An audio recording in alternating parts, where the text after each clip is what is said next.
Here, what we want to do is take a force and break it back into its components, okay, or resolve it into components along specific axes. So I'm going to take this 300 Newton force, F1, that's at an angle of 30 from my U-axis, and I'm basically going to break it into a component along the U-axis and a component along the V-axis and figure out what the magnitude of each of those forces in those directions are.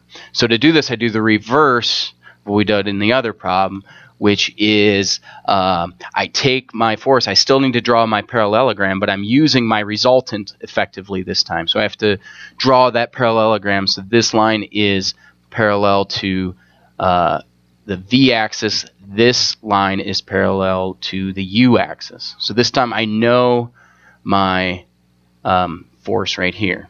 Okay, I know this angle to be 30. That's given in the problem. Okay. And based on what I have up here, okay, I know that it's 70 degrees between U and V from this angle right here. So that means this angle right here has to be 40, okay, which means this angle over here has to be 40 from the interior opposite angles. So, and then that makes this angle have to be 110 because 110 plus 30 plus 40 equals 180. Okay, so again, I draw my parallelogram. This time I know the resultant force, and from geometry I can figure out all the angles of my triangle here. So 110, 30, and 40 are my angles, and I know one of the sides. So since I know all of my angles, this time I can use the law of sines to figure out my V force and my U force. Okay, so the law of sines, so I use my U force, which is right here, and I'm going to divide that by the sine of 40, the opposite sign, which is sine of 40. And I'm going to set that equal to the 300 over the sine of 110, which gives me the 205 newtons given here.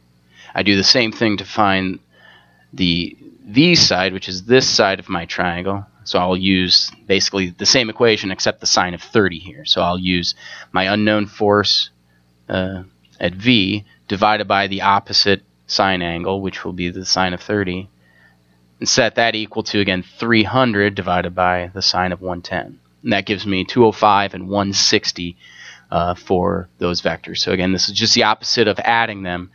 Draw that parallelogram based on the directions that you're interested in, and then manipulate the triangle using law of sines or cosines or what have you to figure out what the magnitudes in those specific directions actually are.